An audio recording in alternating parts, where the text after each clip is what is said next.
आज हम पढ़ेंगे अपना एनवायरनमेंट के बारे में। हमारा जो एनवायरनमेंट है, हमारे सराउंडिंग्स हैं, उसके बारे में। तो हम स्टार्ट करेंगे components of environment. So environment is our basic life support system. Environment हमें हवा प्रोवाइड करवाता है जिससे हम सांस लेते हैं, पानी जिसे हम पीते हैं, खाना हम खाते हैं, और धरती जहाँ पे हम रहते हैं, लैंड। सो ह्यूमन बींग्स कैसे इसको मॉडिफाई कर देता है, उसके बारे में भी बात करेंगे। तो पहले हम स्टार्ट करते हैं components of environment. So there are natural components, there are human made, and there are human.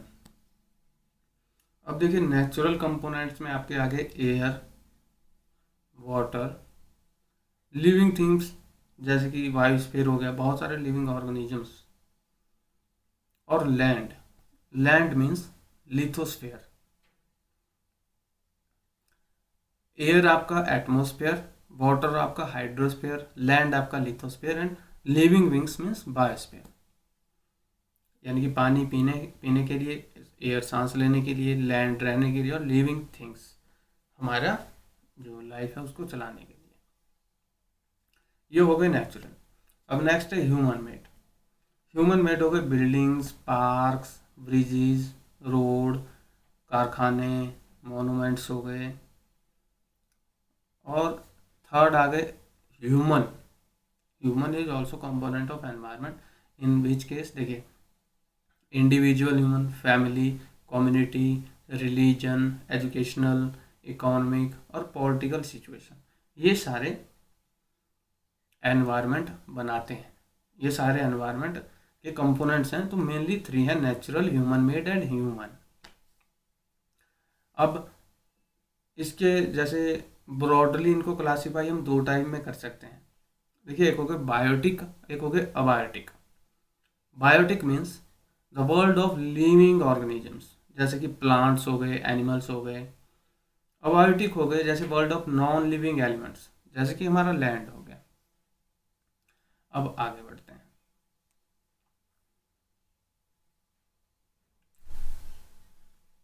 देखिए, नेचुरल एनवायरनमेंट जो है हमारा, देखिए land, water, air, plants, animal, हमने बात की नेचुरल एनवायरनमेंट की।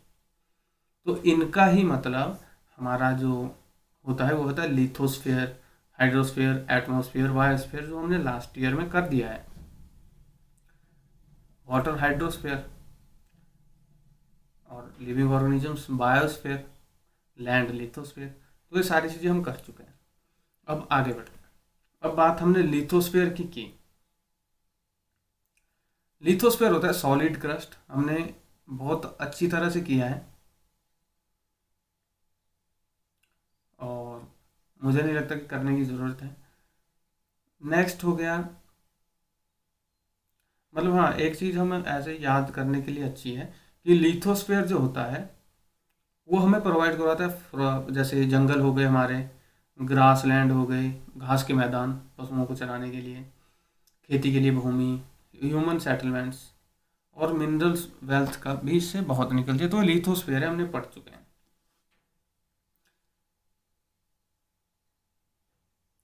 अब हम बात करते हैं इकोसिस्टम की।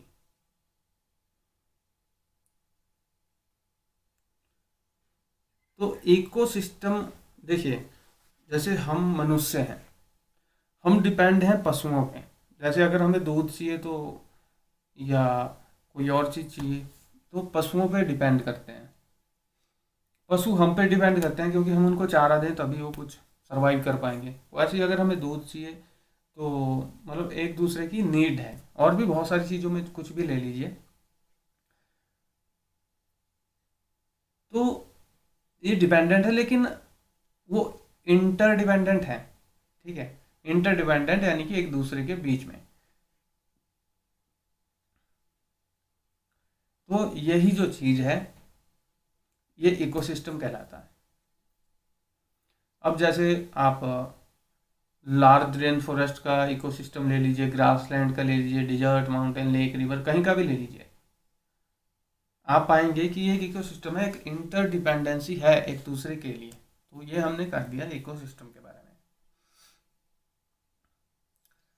और अब हम बात कर रहे हैं ह्यूमन एनवायरनमेंट। देखिए ह्यूमन है हम, देखिए इसको नोट नहीं करना है, ये सिर्फ अंडरस्टैंडिंग के लिए। जैसे हम ह्यूमन बींग्स हैं, वो एनवायरनमेंट से अट्रैक्ट होते हैं, इंटरेक्ट होते हैं, और हम उसको मॉडिफाई भी कर सकते हैं। हम जंगलों को काट सकते हैं, वहाँ पे फैक्ट्रियाँ लगा सकते हैं, और भी बहुत सारी चीज़। तो जो पहले जो हम थे, हमारे पूर्वज, उन्होंने अपने आप को नेचर के अकॉर्डिंग ढाल लिया था, और अब हम क्या कर रहे हैं कि नेचर को अपने अकॉर्डिंग ढाल रहे हैं, और ये फैक्ट है। तो पहले बहुत ही सिंपल लाइफ जीते थे, अब धीरे धीरे कॉम्प्लेक्स हो रही है। तो जैसे ट्रांसपोर्टेशन हो गया, बहुत ही फास्टर हो गया, इंडस्ट्रियल रिवॉल्यूशन आया, लार्ज स्केल प्रोडक्शन स्टार्ट हो गया, कॉमर्स हो गया, इतने बड़े बड़े बैंक हो गए, और सरप्लस फूड फूड जो है, फूड ज़्यादा लगने लगा। और ये मतलब ऐसा नहीं कि इंडिया के बारे में, सभी कंट्री में पॉपुलेशन सबकी बढ़ रही है, सब खा रहे हैं, अपने अकॉर्डिंग हम नेचर को मॉडिफाई करने की कोशिश कर रहे हैं। तो ये हमने थोड़ा सा जाना एनवायरनमेंट के बारे में, और मुझे उम्मीद है कि बहुत सार आप पहले से जानते थे। ये जो हमने बताया, ये हमने नॉलेज के लिए बनाया, जो कि ताकि कोई मिसअंडरस्टैंडिंग ना रहे।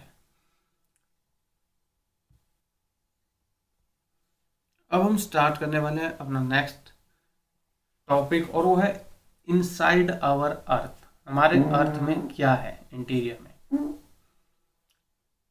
तो हमने लास्ट चैप्टर में पढ़ा था, लास्ट वीडियो में, कि हमारा जो अर्थ है वो एक डायनेमिक प्लेनेट है, इकलौता ऐसा प्लेनेट है जहाँ पे लाइफ है, और एटलीस्ट अभी तक जो खोज हुई है।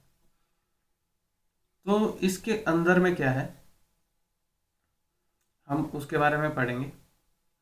अब देखिए, आप एग्जांपल लीजिए ओनियन का, जैसे प्याज होता है, प्याज में बहुत सारी लेयर्स होती हैं, आप एक लेयर निकालो, दूसरी निकालो, तीसरी निकालो, वैसा ही अर्थ में भी है। और जो सबसे ऊपरी लेयर है, अपर मोस्ट लेयर जो है अर्थ की, उसको बोलते हैं क्रस्ट।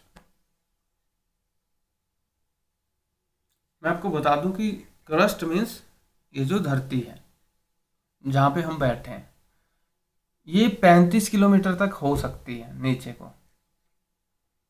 और एक और इंटरेस्टिंग फैक्ट है कि ये सबसे पतली लेयर है, और ये 35 किलोमीटर हो सकती है जैसे हम बैठे हैं ज़मीन पे। लेकिन हम ओशियन की क्रस्ट, जैसे ओशियन के नीचे भी तो ज़मीन होगी, कई सौ किलोमीटर नीचे होगी, लेकिन होगी तो होगी, वो भी लिथोस्फीयर में आएगा। तो उसके नीचे भी खोदते हैं तो वो 5 किलोमीटर तक होगी, और ओशियन क्रस्ट की 5 किलोमीटर तक, और नॉर्मली हम बैठे हैं वहाँ पे 35 किलोमीटर तक। ठीक है, ये आउटर मोस्ट लेयर है, सबसे पतली लेयर है। तो इस लेयर में क्या है, the main mineral constituents of the continental mass are silica and alumina. It is thus called sial.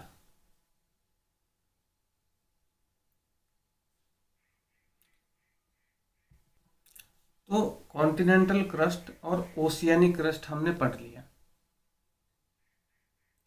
तो इन सबको मिला के बनता है कॉन्टिनेंटल मास, इस लेयर का। तो कॉन्टिनेंटल मास जो होता है वो सिलिका और एल्यूमिना से मिलकर बनता है, जिसको कहते हैं सियाल।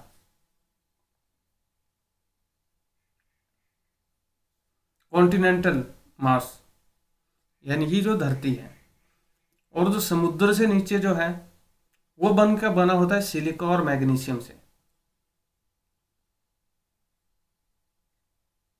उसको बोलते हैं सीमा।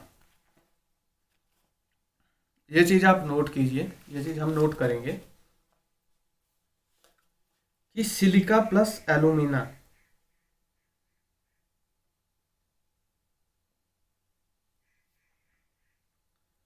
ये मिलके बनाते हैं सियाल। कॉन्टिनेंटल क्रस्ट में, और सीमा, सीमा मीन्स सिलिका एंड मैग्नीशियम, ये बनाते हैं सीमा, और है ओशियानिक क्रस्ट।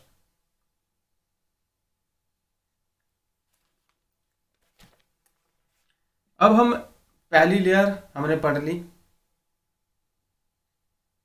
क्रस्ट। तो क्रस्ट के नीचे एक और लेयर होती है, इसको कहते हैं मेंटल। और मेंटल जो होती है वो दोस्तों 2900 किलोमीटर तक लंबी होती है।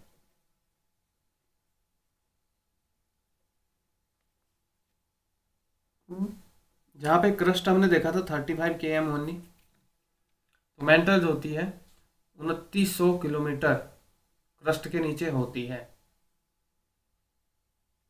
और जो सबसे नीचे वाली लेयर है वो है हमारी कोर।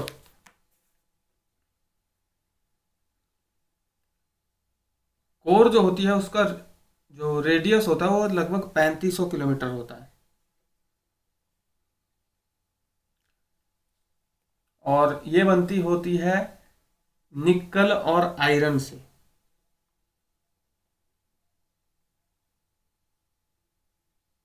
और इसको बोलते हैं नाइफ, निफी, जैसा भी बोलोगे NIFE, यानी कि निकल एंड आयरन। यानी कि निफी इसलिए बोलते हैं क्योंकि निकल and ferrous, ferrous means iron. और एक बात और, जो सेंट्रल कोर है वहां पे बहुत ज़्यादा हाई टेम्परेचर है और प्रेशर भी। तो अभी हमने सिंपली कुछ नहीं पढ़ा, 3 लेयर्स के बारे में पढ़ा। उनमें सबसे आउटर जो है वो है क्रस्ट। क्रस्ट के नीचे आ गई मेंटल, मेंटल के नीचे आ गई कोर।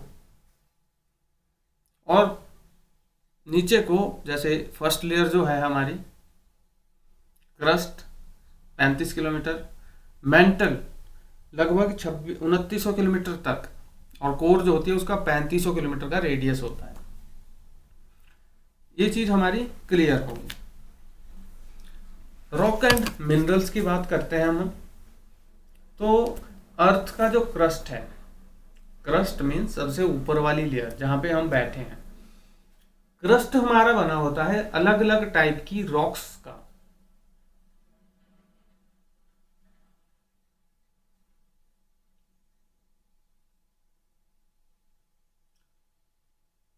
तो अब रॉक क्या होती है? रॉक होती है natural mass of mineral matter that make the earth crust is called a rock.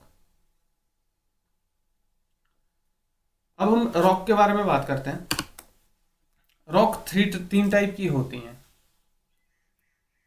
ये थोड़ा सा इस पे हम ध्यान देंगे। फर्स्ट है इग्नियस रॉक, दूसरा है सेडिमेंट्री रॉक,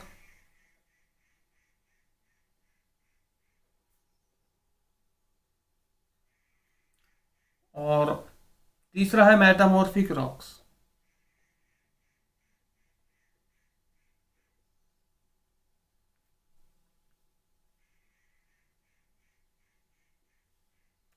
तो जो सेडिमेंट्री रॉक्स होती हैं,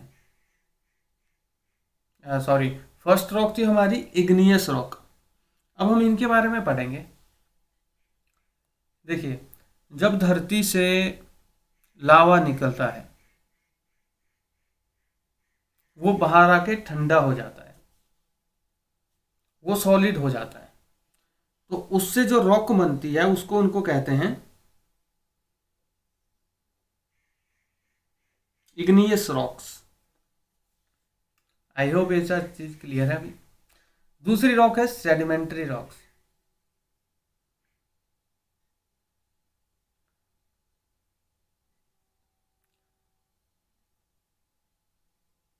ओके, देखिए जो रॉक्स होती हैं, rocks roll down, crack and hit each other and are broken down into small fragments. These smaller particles are called sediments. These sediments are transported and deposited by wind, water, etc. These loose sedimenters are compressed and hardened to form layer of rocks. These type of rocks are called sedimentary rocks. अब देखिए, जो rocks होती है वो धरती पे कोई हलचल होती है, वो गिरती है, क्रैक होती है, एक दूसरे से टकराती है और टूट जाती है छोटे छोटे पार्ट्स में। आई होप ये क्लियर है। तो जो छोटे छोटे पार्ट हैं उनको हम बोलते हैं सेडिमेंट्स। फिर क्या होता है, जैसे हवा चलती है पानी के द्वारा, वो सेडिमेंट एक जगह पे इकट्ठे हो जाते हैं। उधर जैसे धरती के नीचे ही ले लो, वो कंप्रेस हो जाएंगे। कंप्रेस हो जाएंगे मीन्स वो रॉक बन जाएगी, लेकिन वो होंगे अलग अलग सभी, लेकिन वो कंप्रेस इस तरह से बनेगी कि वो आप उनको मतलब अलग नहीं कर सकते ऐसे नॉर्मली। तो वो भी एक रॉक का रूप ले लेते हैं, क्योंकि उनमें बहुत सारी लेयर्स होती है छोटे छोटे। इस प्रकार की जो रॉक्स होती हैं उनको बोलते हैं हम सेडिमेंट्री रॉक्स। अब देखिए, अब नेक्स्ट हमने बात की थी मेटामॉर्फिक रॉक्स।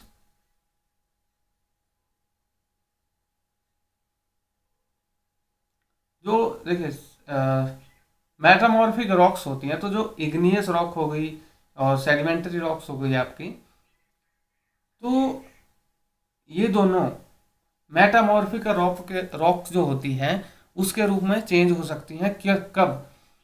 जब इन पे बहुत ज़्यादा हीट पड़े और इन पे जब बहुत ज़्यादा प्रेशर पड़े।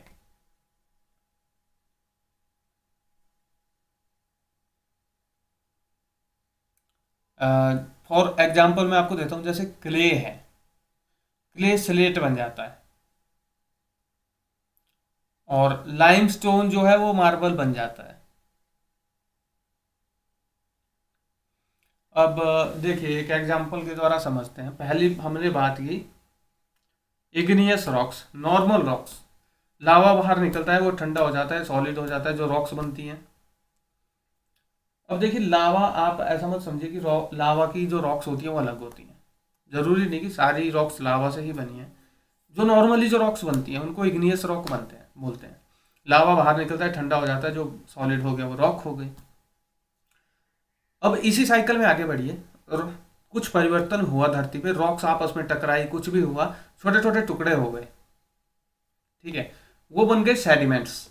उनको हम सेडिमेंट्स बोलेंगे। कुछ टाइम के बाद ऐसा हुआ कि वो सेडिमेंट सारे इकट्ठे दब गए। आप ऐसा समझिए दब गए, और उन पे प्रेशर पड़ा। तो उसके कारण क्या हुआ कि वो जो सेडिमेंट है वो एक दूसरे से चिपक गए, इतने चिपके कि वो रॉक का रूप ले लिया उन्होंने। लेकिन आप बाहर से देखोगे, आप बोलोगे कि हाँ सब कुछ मतलब सब डिफरेंट डिफरेंट लग रहा है। आप हाथ से नहीं कर सकते उसको, वो सॉलिड हो चुका है, रॉक बन चुका है। तो वो हमारा हो गया second type of rock is sedimentary rocks. अब क्या हुआ, आप इग्नियस रॉक ले लो या सेडिमेंट्री रॉक ले लो, कोई भी ले लो, उन पे बहुत ज़्यादा हीट पड़ी, बहुत ज़्यादा प्रेशर पड़ा उन पे, तो वो बन गए मेटामॉर्फिक रॉक्स।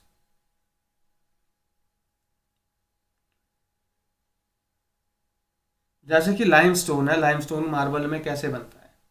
बहुत ही ज़्यादा प्रेशर से, कई सालों तक। अब हम बात करते हैं, जो बस एक एक पॉइंट और रह गया, इग्नियस रॉक्स का। इग्नियस रॉक्स को प्राइमरी रॉक्स भी कहते हैं। जो नॉर्मली रॉक्स हैं वो प्राइमरी रॉक्स हैं।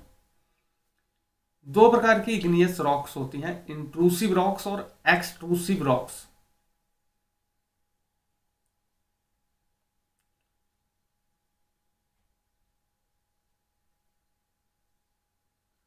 अब पहले हम बात करेंगे एक्सट्रूसिव रॉक्स की।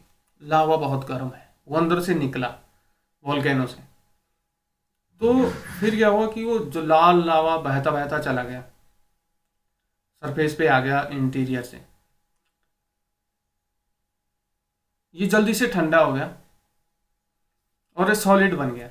इसको हम बोलेंगे एक्सट्रूसिव इग्नियस रॉक्स, ठीक है। जो एक्सट्रूसिव इग्नियस रॉक होती है, बहुत ही फाइन स्ट्रक्चर होता है उनका, जैसे कि बसाल्ट। अब मैं आपको कंफ्यूज नहीं करूंगा, अब सीधा बात करेंगे इंट्रूसिव रॉक्स की, इंट्रूसिव इग्नियस रॉक्स की।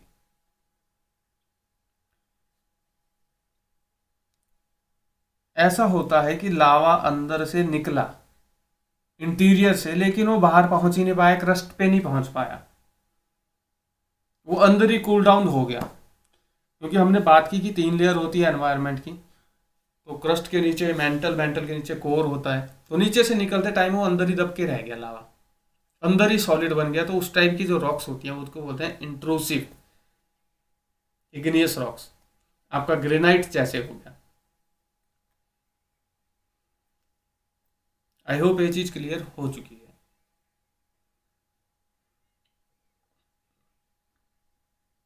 अब देखिए रॉक्स जो होती है अलग अलग मिनरल्स की बनी हो सकती है,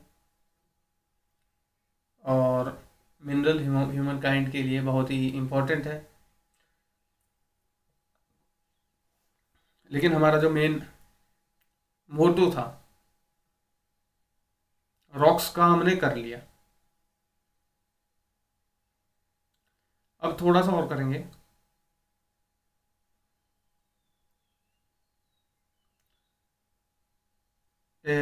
तो इसी को हम कहते हैं रॉक साइकिल, जो मैंने अभी आपको करवाई।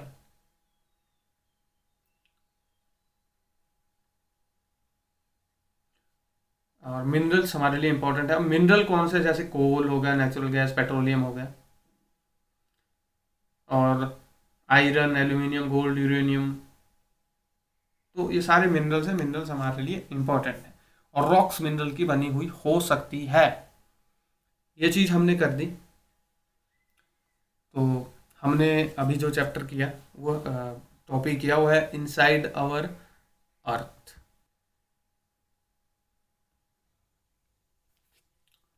Our changing our earth. Let's start the new topic. Lithospheres हैं। लिथोस्फेयर बहुत सारी प्लेट्स में टूटा हुआ होता है, डिवाइड होता है, उनको बोलते हैं लिथोस्फेरिक प्लेट्स।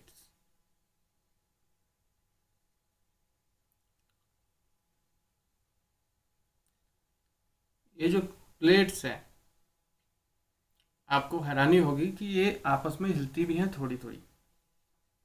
जब लावा निकलता है मैग्मा अंदर से, बाहर लावा बनता है, तो इनमें हलचल होती है। हम सबको पता है मैग्मा जो निकलता है अंदर से वो सर्कुलर वे में निकलता है।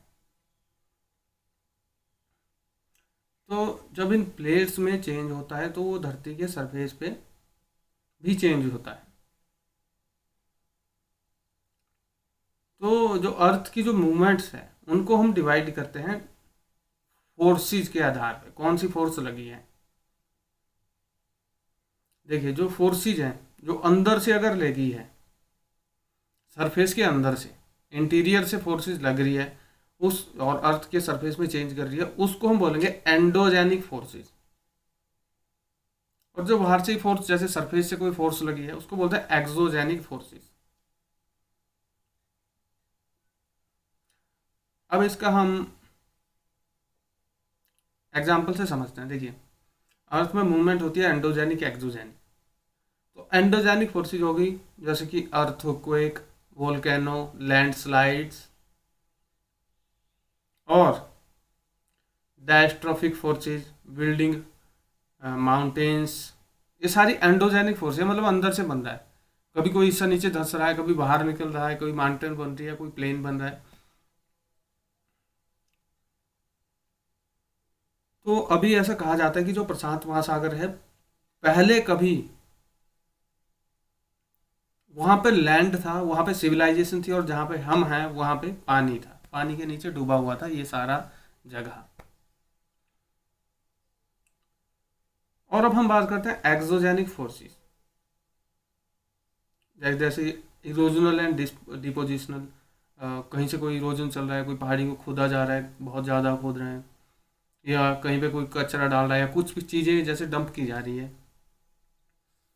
रिवर, विंड, सी वेव्स, ग्लेशियर्स, ये सारे एक्सोजेनिक है क्योंकि धरती के सरफेस के ऊपर है। Endogenic forces sometimes produce sudden movements and at the other times produce slow movements. Sudden movements like earthquake and volcanoes causing mass destruction over the surface of earth. Volcano जो होता है हम सबको पता है कि किस टाइप से निकलता है। अब बात करते हैं भाई द लिथोस्फेरिक प्लेट्स जो होती है जैसे मूव करती है, मान लीजिए वोल्केनो की वजह से ही मूव करती है, तो अर्थ की जो सरफेस होती है वो वाइब्रेट होती है। ये जो वाइब्रेशन है बहुत छोटे से स्थान से लेकर बहुत कई किलोमीटर दूर तक महसूस की जा सकती है और इसी को हम कहते हैं अर्थक्वेक। और जहाँ पे ये मूवमेंट स्टार्ट होती है उसको कहते हैं हम फोकस।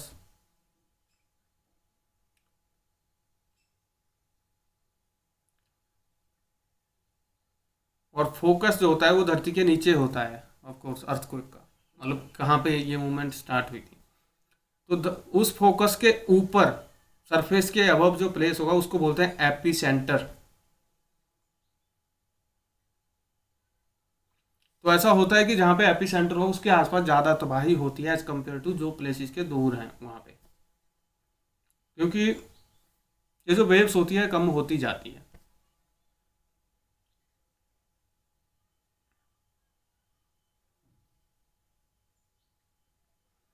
तो अर्थक्वेक को प्रिडिक्ट करने का ऐसा कोई सॉलिड तो नहीं है, लेकिन ऐसा माना जाता है कि अभी जो सिस्मोग्राफ बनाया था वो बहुत सारे टूल्स अभी बन रहे हैं, लेकिन जो नॉर्मली जो था वो ये है कि स्नेक्स जो हैं वो सरफेस पे आ जाते हैं अगर अर्थक्वेक होना होता है। और पानी जो पॉन्ड में जो फिशेज होती है वो एजिटेट हो जाती है, उनकी मूवमेंट से आप पता लगा सकते हो।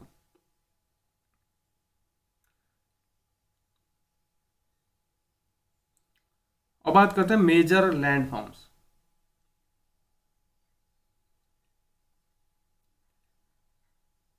अब लैंडफॉर्म्स में landforms is being continuously borne away by two processes. एक होता है विदरिंग और एक होता है इरोजन। मतलब लैंडस्केप को अफेक्ट दो चीजें करती है।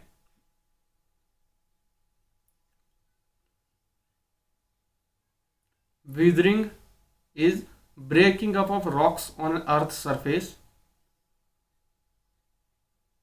और इरोजन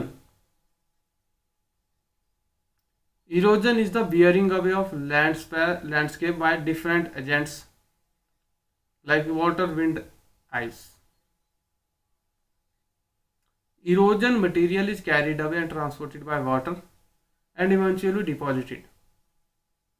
तो देखिए धरती पे जो लैंडफॉर्म्स हैं इन सिंपल वर्ड उनको चेंज, उनको क्रिएट जो चीज़ें करती है वो दो चीज़ें करती है, एक होती है विदरिंग, एक होता है इरोजन। इरोजन हम सबको पता है, जैसे पानी के साथ मिट्टी चली गई, बहुत सारी मिट्टी बहुत बड़ी नदी है कहीं पे इकट्ठी होगी तो वहाँ पे एक लैंडफॉर्म सा बन गया, छोटी सी पहाड़ी बन गई।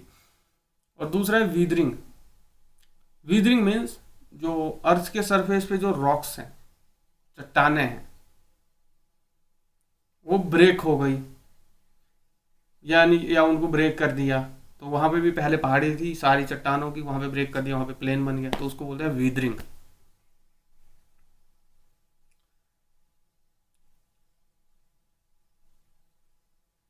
अब देखिए अब हमने इरोजन की बात की, तो process of erosion and deposition create different landforms on the surface of earth.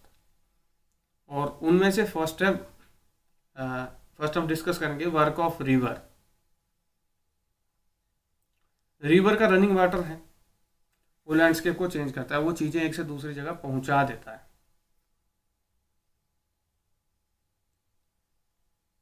और आप देखिए अगर रिवर के आगे कोई चट्टान आएगी उसको भी रिवर बीच में से अपना रास्ता बना लेगी, अगर चट्टान छोटी होगी तो उसको गिरा देगी, उसी तरह से वाटरफॉल बन जाएगा। और जैसे ही रिवर प्लेन में पहुंचेगी ये ट्विस्ट हो जाएगी, और मतलब लार्ज बैंड्स होते हैं उनको बोलते हैं मेंडर्स। बना देगी। और जब कंटिन्यूस इरोजन या डिपोजिशन होता रहेगा मेंडर्स की साइड में,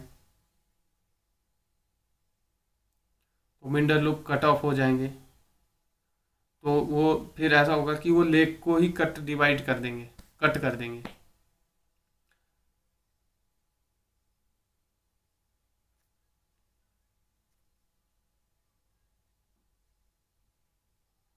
तो उससे फिर ऐसा होगा जब रिवर में फ्लड आएगा तो पानी कंटिन्यूसली नहीं जाएगा।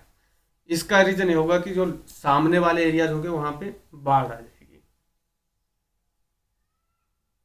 जो कट ऑफ लेक बनाते हैं मेंडर्स, उनको उसको बोलते हैं एक्सबो लेक्स।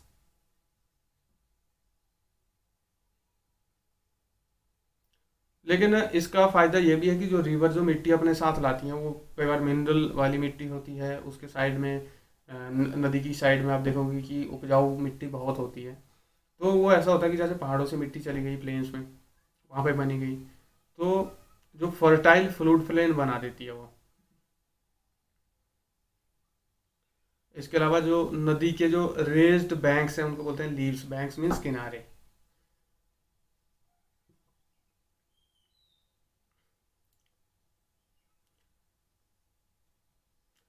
अब एक इंपॉर्टेंट पार्ट है delta, the collection of sediments from all the mouths form a delta.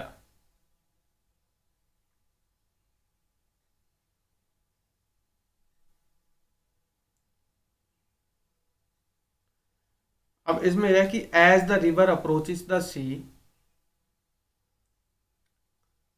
The speed of flowing water decreases and the river begins to break up into number of streams called distributaries. The river becomes so slow that it began to deposit its load. Each distributary forms its own mouth, the collection of sediments from all the mouths form a delta. अब एक simple से example से समझते हैं। नदी जा रही है, आगे सी में पड़ने वाली है। तो जब सी में पड़ने वाली होती है तो उसकी जो स्पीड है वो स्लो हो जाती है। देखिए ऐसा तो है नहीं कि पानी का नंबर है 1 2 3 बॉक्सेस की तरह, पानी तो बह रहा है। तो जब वो गिरने वाला होता है तो वो स्लो हो जाता है, उसके तो बहुत सारे डिपॉजिट होते हैं। तो ऐसा होता है कि जब नदी की स्पीड स्लो हो जाएगी तो डिपॉजिट होगी, वो जमा हो जाएंगे एक जगह। फिर ऐसा होगा कि नदी की ना अलग धाराएं निकलेंगी। हालांकि वो धाराएं गिरेंगी तो सी में सभी।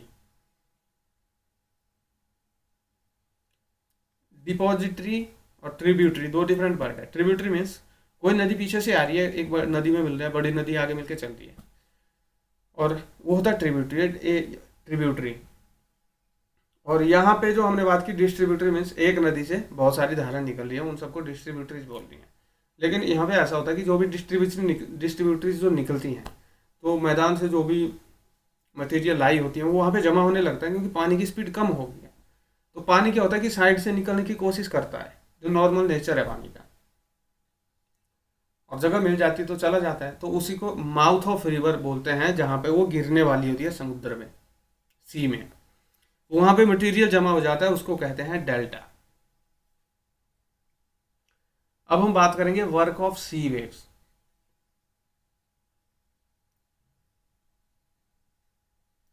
सी वेव्स जो होती है वो चट्टानों को तोड़ती हैं। आपने जो समुद्र है, आपने अगर नोटिस किया होगा वहां पे चट्टानें होगी, वो कई गुफा भी बन जाती है, वो सी वेव्स की वजह से बनती है। देखिए नदी ऊपर से आई, बहुत सारा मटेरियल वहां पे डेल्टा बना दिया, माउथ पे डेल्टा बन गया, लेकिन वो गिरेगी तो सी में गिरेगी। तो सी में गिरेगी तो सी वेव्स जब बहुत जोर जोर से आती है तो उस डेल्टा में ऐसा होता है कि डेल्टा मतलब पीरियड ऑफ टाइम में, सर्टेन पीरियड ऑफ टाइम में वो सॉलिड बन जाता है, जो मटेरियल वो लाती है। तो सी वेव्स वहाँ पे हिट करती है, और वहाँ पे जो सी वेव्स हैं वो बनाती है केव्स। तो जैसे जो कैविटी बनाती है, अगर वो बिगर बन जाती है, उसको बोलते हैं सी आर्चिस। इरोजन के बाद क्या होता है, रूफ जो होता है वो टूट जाता है और सिर्फ वॉल उसकी रहती है। उनको walls like features are called stacks.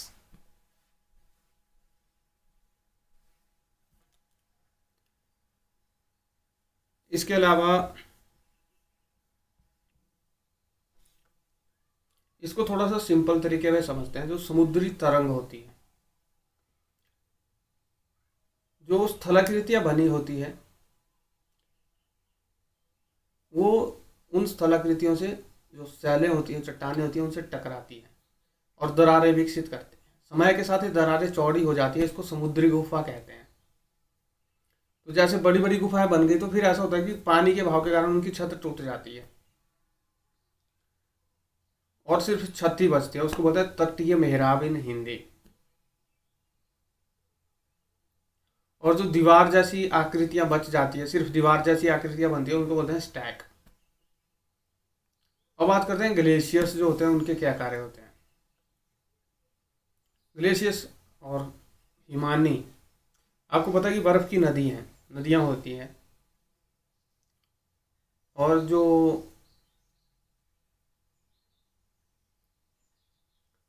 Glaciers है वो अपने नीचे, उनके नीचे जो कठोर चट्टानें होती है, उसमें मिट्टी और पत्थर होते हैं, उनको अपर्दित कर देते हैं।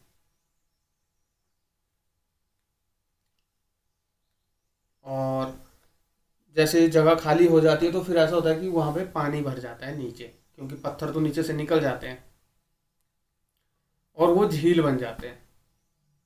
मतलब ग्लेशियरों के नीचे, नीचे मीन्स ज़्यादा नीचे नहीं, उनके थोड़ा सा आप जैसे भृगु लेक है आपकी, या जो ग्लेशियर्स के निकट जो लेक्स हैं, तो उनमें वो ग्लेशियर्स का ही पानी होता है। ग्लेशियर्स के द्वारा बहुत सारी नदियाँ भी चलती हैं। और जो ग्लेशियर्स होते हैं, उन वो जो पदार्थ जो जैसे भेजते हैं, उनमें जैसे चट्टानें, रेत, मिट्टी, इनको बोलते हैं। जो ये सारे जब मिलते हैं तो ये हिमनद, हिमोड का निर्माण करते हैं।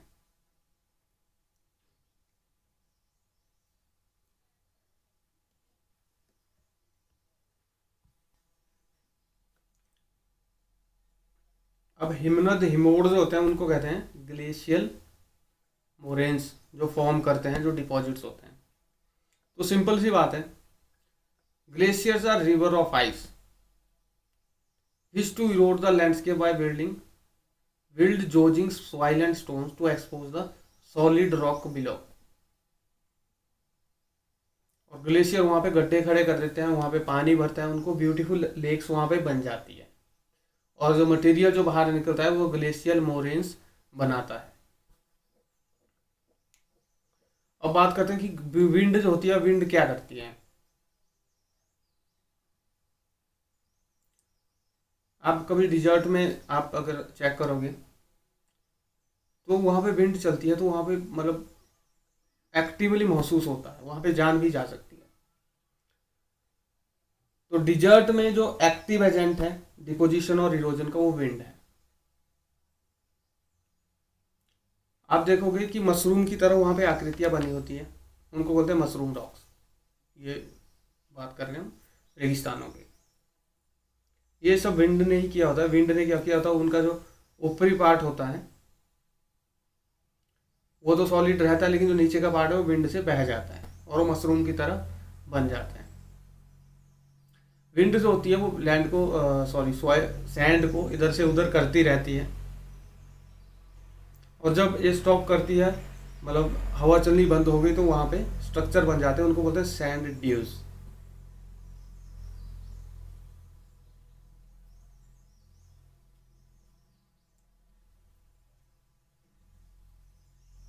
और लार्जेस्ट डिपॉजिट्स ऑफ लोइस जो चाइना में फाउंड होते हैं, मतलब चाइना में पाए जाते हैं। तो देखिए, जो ग्रेन ऑफ सैंड होती है, जो जब वो बहुत ही हल्के होते हैं तो वो दूर तक जाएगी। जाहिर सी बात है, अगर वो उनका वजन कम होगा तो वो बहुत ही दूर तक जाएंगे, उसको कहते हैं, अब वो लार्जेस्ट एरिया तक जाते हैं लोइस, और लोइस चाइना में सबसे ज़्यादा पाए जाते हैं।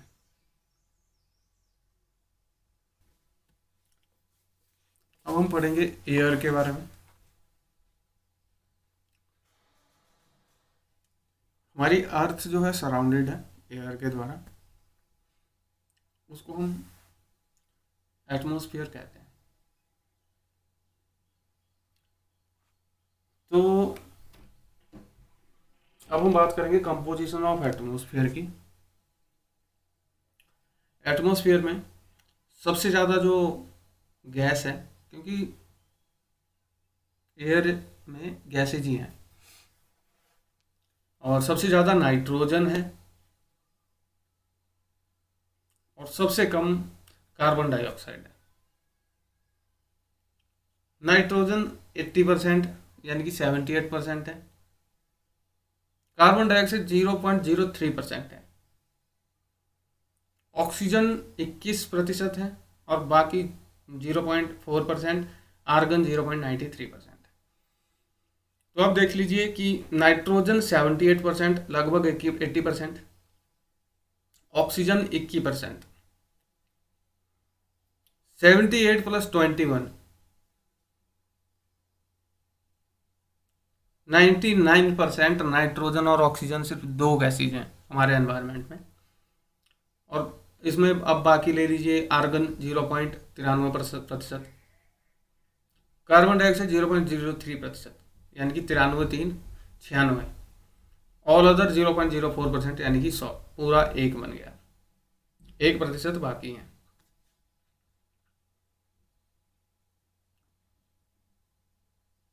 अब हम बात करेंगे नाइट्रोजन की।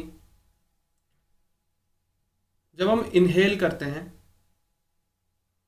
तो अब हम कुछ पार्ट नाइट्रोजन का भी इनहेल करते हैं जो हमारे लंग्स में रहता है, फिर हम उसे वापस एक्सेल कर देते हैं। लेकिन प्लांट्स को नाइट्रोजन चाहिए उनके सर्वाइवल के लिए। ऑक्सीजन सेकंड मोस्ट प्लेंटिफुल गैस है। ह्यूमन एनिमल्स सभी ऑक्सीजन इनटेक करते हैं, और ग्रीन प्लांट्स जो होते हैं वो ऑक्सीजन प्रोड्यूस करते हैं फोटोसिंथेसिस के प्रोसेस के दौरान। तो फोटोसिंथेसिस होता रहेगा तो ऑक्सीजन की मात्रा कम नहीं होगी। हम पेड़ों को काटते हैं तो ऑक्सीजन की मात्रा कम होती है और मानव पे उसके प्रभाव भी पड़ते हैं। नेक्स्ट हम बात करेंगे कार्बन डाइऑक्साइड। कार्बन डाइऑक्साइड को ग्रीन प्लांट्स होते हैं फूड बनाने में यूज करते हैं अपना, और ऑक्सीजन रिलीज कर देते हैं, जबकि ह्यूमन और एनिमल में इसका अपोजिट होता है। तो इसका बैलेंस बना रहता है। और कार्बन डाइऑक्साइड की अगर मात्रा बढ़ जाए तो अर्थ का वेदर और क्लाइमेट दोनों इफेक्ट होते हैं। अब हम थोड़ी सी बात करते हैं जो हमारा एटमॉस्फेयर है उसके बारे में। हमने लास्ट में किया था, लेकिन हमने थोड़ा सा पार्ट किया था ऊपर ऊपर से। अब हम बात करेंगे थोड़ा सा डीप चाहते हैं। एटमॉस्फेयर की 5 लेयर्स हैं।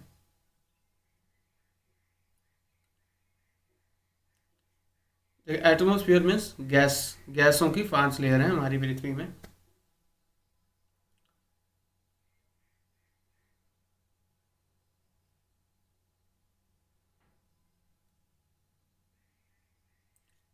First is troposphere, stratosphere, mesosphere, thermosphere and exosphere. TSMTE। अब इनके बारे में थोड़ी सी डिटेल में हम पढ़ेंगे।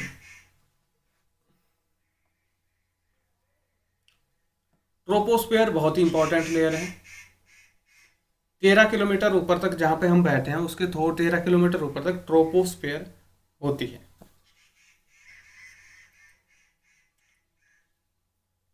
जिस एयर को हम ब्रीथ करते हैं वो एयर ट्रोपोस्फेयर में ही होती है। रेनफॉल हो गया, फॉग हो गई, हेल स्टॉर्म हो गए, वो इसी लेयर में होते हैं। तो दोस्तों यह कि जो भी एक्टिविटी होती है 13 किलोमीटर में ही निपट जाता है सब कुछ। नेक्स्ट 13 किलोमीटर, मान लीजिए 13 किलोमीटर से ऊपर चले गए। उसके बाद आती है स्ट्रेटोस्फेयर, और 50 किलोमीटर की हाइट तक, यहां से 50 किलोमीटर की हाइट तक स्ट्रेटोस्फेयर है। मतलब 13 किलोमीटर तो हमारी ट्रोपोस्फेयर है। ट्रोपोस्फेयर जहां पे एंड होती है उसको बोलते हैं ट्रोपोपॉज, यानी कि वहां पे एंड हो गई और अगली लेयर स्टार्ट होने वाली है, स्ट्रेटोस्फेयर स्टार्ट होने वाली है। वहां से 50 किलोमीटर ऊपर तक स्ट्रेटोस्फेयर है। ओजोन लेयर अब आ गई। ओजोन लेयर स्ट्रेटोस्फेयर में पड़ती है। एरोप्लेन स्ट्रेटोस्फेयर में उड़ते हैं।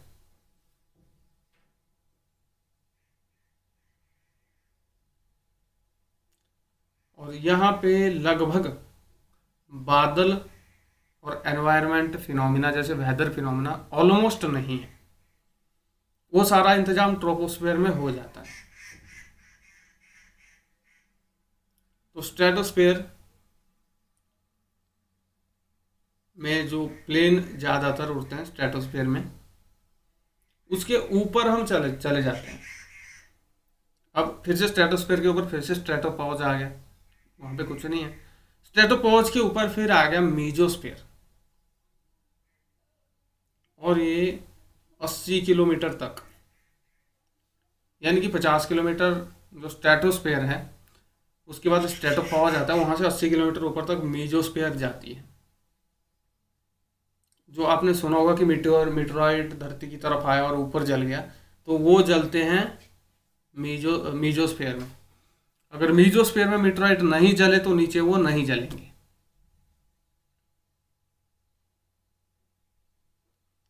उसके ऊपर आ गया मेजोपॉज। मेजोपॉज के ऊपर फिर से आ गई थर्मोस्फेयर।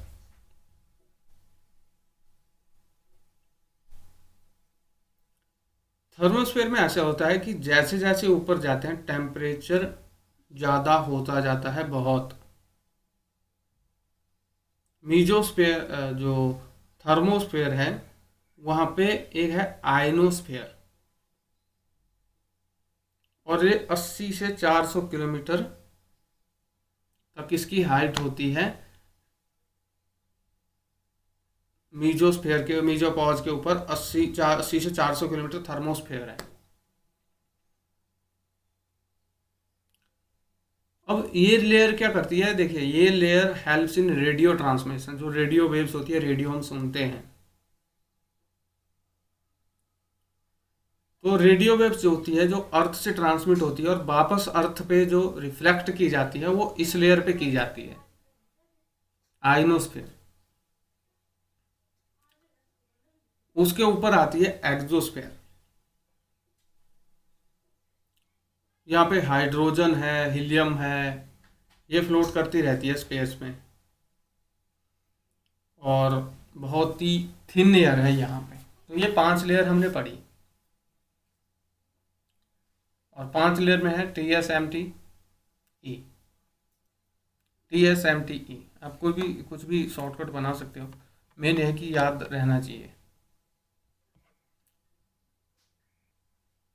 इसका एक शॉर्टकट आप कुछ भी बना सकते हो वैसे अपनी सहूलियत के हिसाब से। वैसे क्या, the sky makes tiger exit,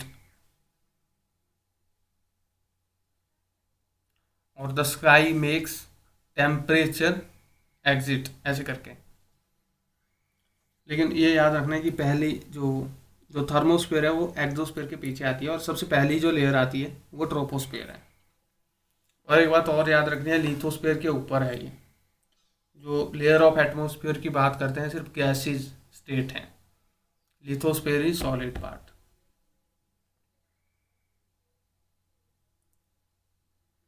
अब हम बात करते हैं वेदर एंड क्लाइमेट की।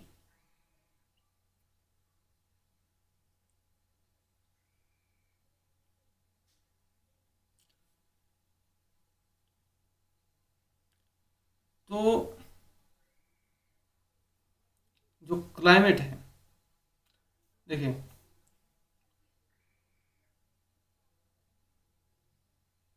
Average weather condition of a place for a longer period of time, climate of a place.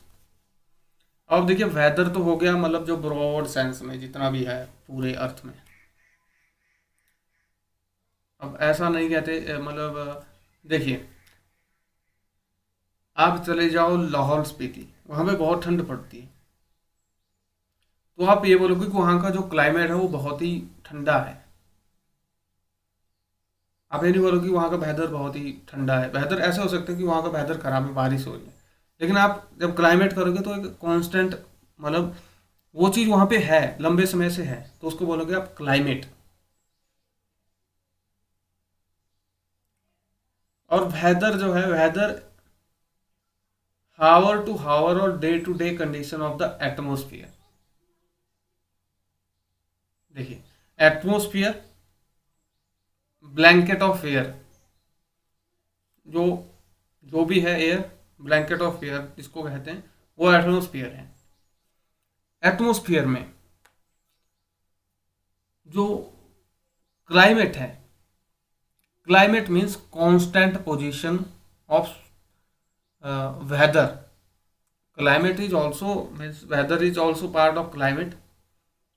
Climate बोलते हैं जैसे अगर कोई ठंडी जगह है तो दैट इज क्लाइमेट। आप ऐसा नहीं बोलोगे यार वहाँ का वेदर बहुत ठंडा है, आप बोलोगे वहाँ का क्लाइमेट बहुत ही ठंडा है। आप ये बोल सकते हो यार वहाँ पे वेदर सही नहीं है, कल से बारिश हो रही है। आप बोलोगे यार वेदर सही है, यहाँ पे गर्मी हो रही है, लेकिन आप ये नहीं बोलोगे यार क्लाइमेट यहाँ पे सही है। आप वो उस सेंस में बोलोगे कि ठीक है क्लाइमेट, हाँ मतलब आप टेम्पररी पोजीशन में नहीं बोलोगे अगर क्लाइमेट यूज़ करते हैं। क्लाइमेट मीन्स वो वहाँ पे वैसा रहता ही है, वो क्लाइमेट होता है। और वेदर होता है temporary, means day to day weather change होता है। जो hour to hour weather change होता है, that is why we called it weather forecasting, not climate forecasting. अब नेक्स्ट बात करते हैं टेम्परेचर। जो टेम्परेचर हम एवरीडे फील करते हैं वो टेम्परेचर होता है एटमोसफियर का। इसकी एक और जो डेफिनेशन है वो है degree of hotness and coldness of air is called temperature.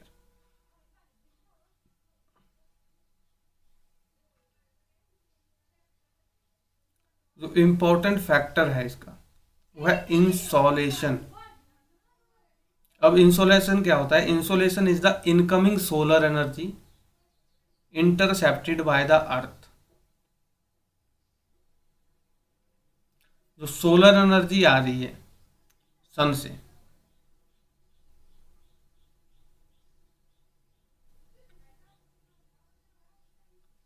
उसको इंटरसेप्ट कितना किया जाता है अर्थ के द्वारा,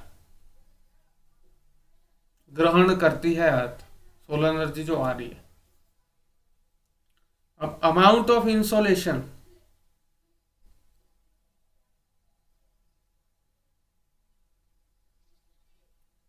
decrease the equator from toward the poles. Equator पे गर्मी होती है क्योंकि सेंटर में है। पोल्स हो गए एजिस में, तो वहां पे गर्मी कम होती जाती है, इसलिए वहां पे बर्फ जमी रहती है हमेशा।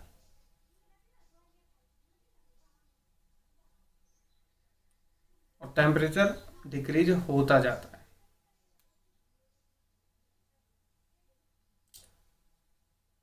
अब तो कुछ फैक्ट बात करते हैं एयर प्रेशर के।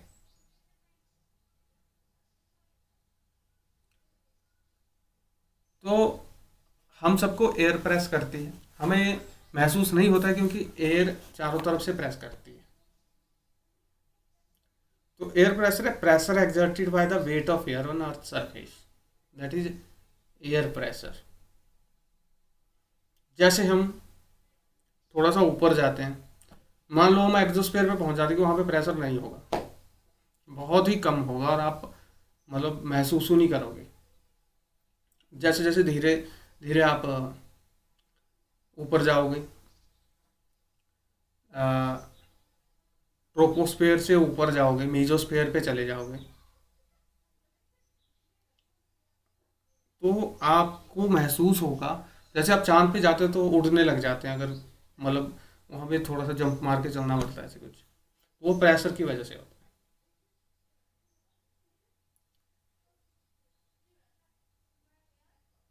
जहाँ पे प्रेशर टेम्परेचर लो होता है वहाँ की एयर जो होती है कोल्ड होती है, और इसलिए हैवी होती है। हैवी एयर ज़्यादा प्रेशर क्रिएट करती है, प्रेशर वाला एरिया बनाती है, और जो हाई प्रेशर है वो क्लियर और सनी स्काई से एसोसिएट किया जाता है। और एयर जो है वो हाई टू लो मूव करती है, हाई प्रेशर से लो प्रेशर। अब बात करते हैं wind. Movement of air from high pressure area to low pressure is called wind.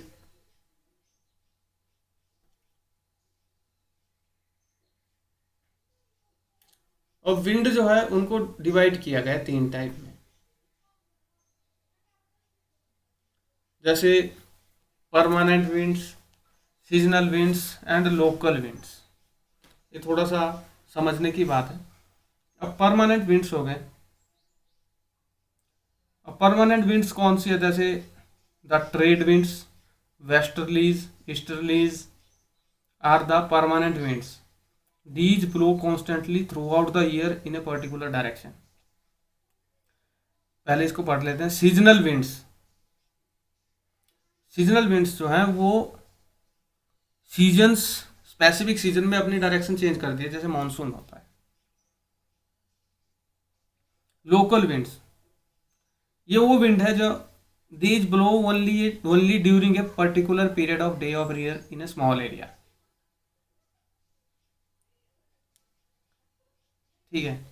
Permanent winds, easterly, westerly, ये परमानेंट विंड है, ये पूरे साल चलती रहती है। वैसे ही सीजनल विंड जैसे मानसून है इंडिया का, तो जो विंड है वो अपनी डायरेक्शन चेंज कर देती है अलग अलग सीजन्स में। अब ऐसा नहीं, विंड तो पूरी साल वैसे ही रहती है, लेकिन वो अपनी जो है डायरेक्शन चेंज करती है जब मानसून आता है। लोकल विंड होता है जैसे किसी पर्टिकुलर एरिया में जो विंड चलती रहती है वो ऐसे ही चलती रहती है।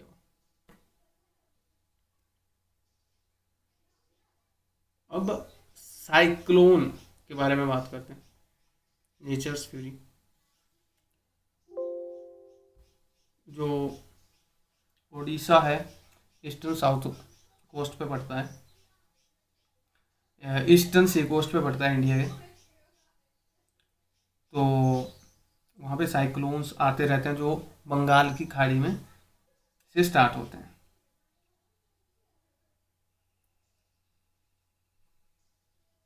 और ईस्ट साइड के जितने भी साइक्लोन आते हैं वो ऑलमोस्ट बंगाल की खाड़ी से ही पैदा होते हैं। अब बात करते हैं मॉइस्चर की। देखिए बहुत ही सिंपल सी चीज़ है, लेकिन हमें ना थोड़ी सी डीपर अंडरस्टैंडिंग चाहिए, तो इन चीज़ों को हम कवर करेंगे। देखिए जैसे वाटर एवेपोरेट होता है लैंड से, वो वाटर वेपर बन जाता है, एयर में मॉइस्चर बनता है, और ह्यूमिडिटी उसी को कहते हैं।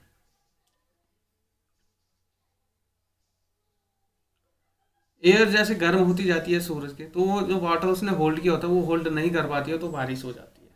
वो वाटर फिर से नदियों में आ जाता है, फिर से वही प्रोसेस चलता है।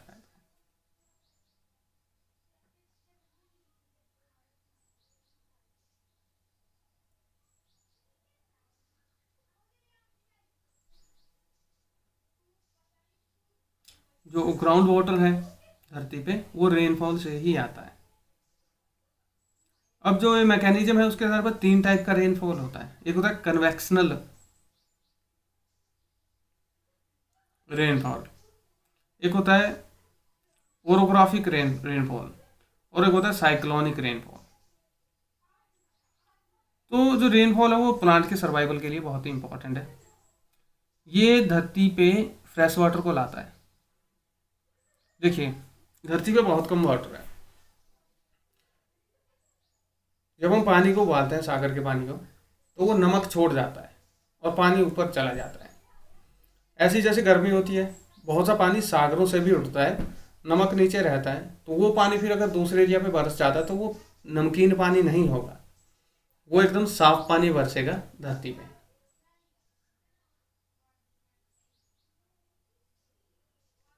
तो देखिए जो जेट प्लेन जो है वो स्काई पे जो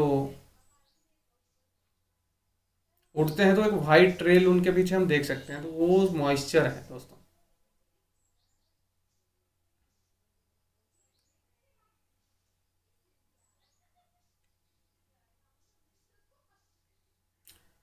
अब देखिए जो ठंडी एयर होती है, जो साइक्लोनिक रेनफॉल बोलते हैं, ठंडी एयर ऊपर उठती है, जाहिर सी बात है उसमें वाटर वेपर होंगे। ऊपर उठ के जब तक वो होल्ड करती है, नहीं कर पाती तो वो बारिश पानी गिरा देती है,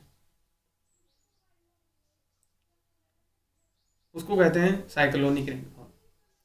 दूसरा है ओरोग्राफिक रेनफॉल। ये होता है पहले कोल्ड एयर या मॉइस्ट एयर है, सेम प्रोसेस होता है। तीसरी है कन्वेक्शनल रेनफॉल। यहाँ पे वार्म एयर है, वार्म एयर ऊपर उठती है, ऊपर बादल हैं, तो जैसे बादलों से टकराती है तो बारिश होती है। तीन टाइप की लेयर्स हैं।